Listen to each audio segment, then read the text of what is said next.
bunch of this apart. We're going to do, I've already put a starter on this, a petcock valve, and it really didn't have a lot of compression. So we're going to put some rings in it. Pull your seat off, pretty simple. Your air box, which it's bolted here and there, you can pull that off. Pull your carb out. You're going to need to disconnect your muffler. And then you've got 6 bolts up there. You can pull them off.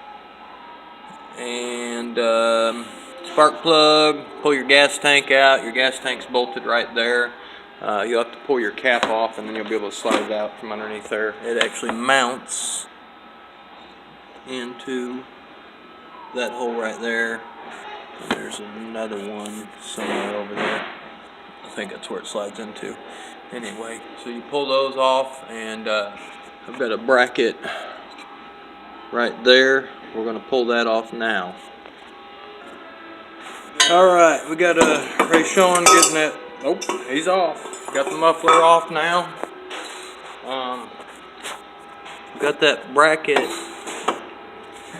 unhooked right there. That's also a ground wire, so pay attention to that. I think our cylinder should come up now, so we'll go ahead and give that a try and see what happens.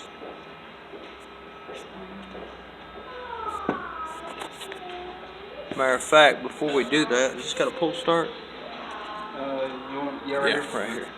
Let's pull start that and see if we can get the piston up top dead center. Go slow. Tap it a few times. I said slow. That wasn't slow. We want to get the piston up top dead center. Slow, slow, slow, slow.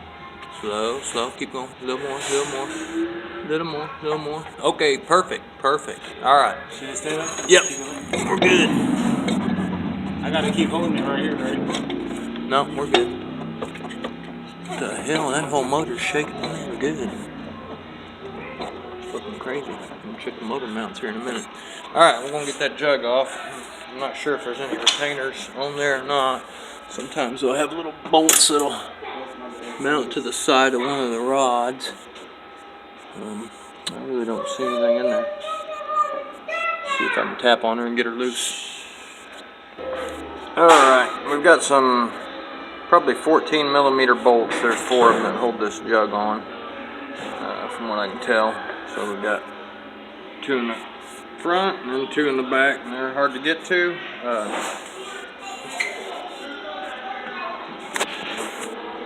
You see one right down there, and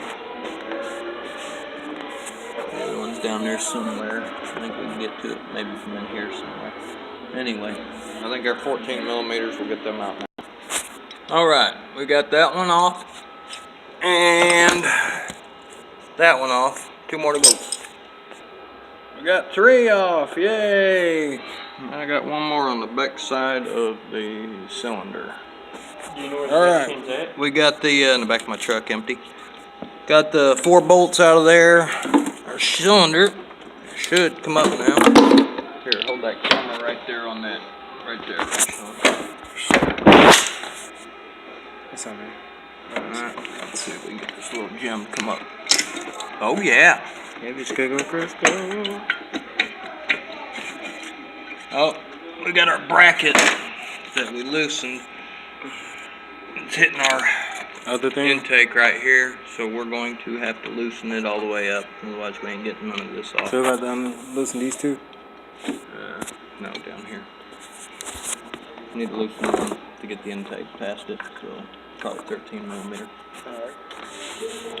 Well, somebody has been into this motor previously, and definitely don't want them working for me. 99% sure they actually put this back together with a fucking chunk of the piston missing. You can tell by looking at all that, and there ain't no room for the chunk to be gone, so I'm gonna drain this motor out real good. I don't believe there's probably the metal down in there. I don't know why they did that. They did have scratches on the head too. So I guess I better look at ordering a piston. That sucks. It is what it is.